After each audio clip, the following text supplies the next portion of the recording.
జై శ్రీరామకృష్ణ. అనుభవము, వివేచన ఈ రెండు జ్ఞానానికి దారితీస్తాయి.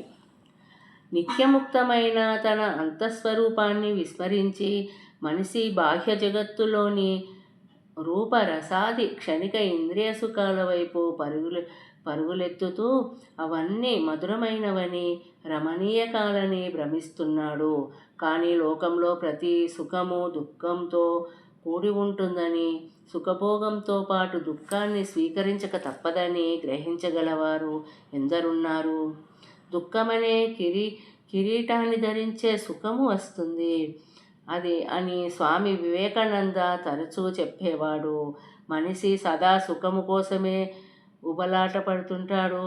సుఖము తల మీద దుఃఖ కిరీటం ఉన్నదని, సుఖాన్ని తనదిగా చేసుకుంటే చివరకు దుఃఖాన్ని సైతము అనుభవించాల్సి వస్తుందని, సుఖాలను అనుభవిస్తున్నప్పుడు తలచనైనా తలచడు. అందుచేతనే శాస్త్రాలు అతడికి ఈ వాస్తవాన్ని జ్ఞప్తికి తెచ్చి, నాయనలారా, సుఖాలను పొందడమే మీ జీవిత లక్ష్యంగా ఎందుకు పరిగణిస్తారు? సుఖాన్ని పొందగోరితే దుఃఖాన్ని కూడా ఆహ్వానించవలసి ఉంటుంది. కనుక నీ స్వార్థాన్ని ఒకంత ఉన్నత స్థాయికి చేర్చి, సుఖము దుఃఖము నా గురువులు, దేని ద్వారా ఈ రెండింటి నుండి శాశ్వత విముక్తి పొందగలనో అదే నా యథార్థ స్వార్థము లేదా జీవిత లక్ష్యము అని గ్రహించు అని చెప్తున్నాయి.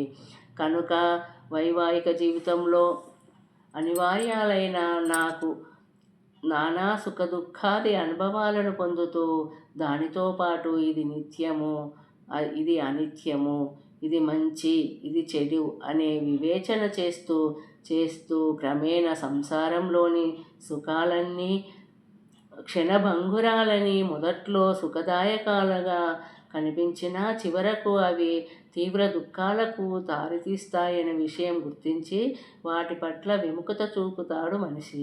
ఫలితంగా అతడి భగవద్భక్తి పెంపొందుతుంది.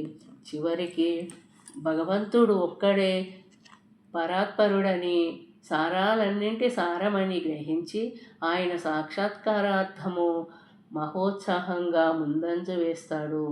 ఈ విషయము సుబోధకమయ్యేలా చేయడమే శాస్త్రకారుల అసలు ఉద్దేశము. జై శ్రీరామకృష్ణ.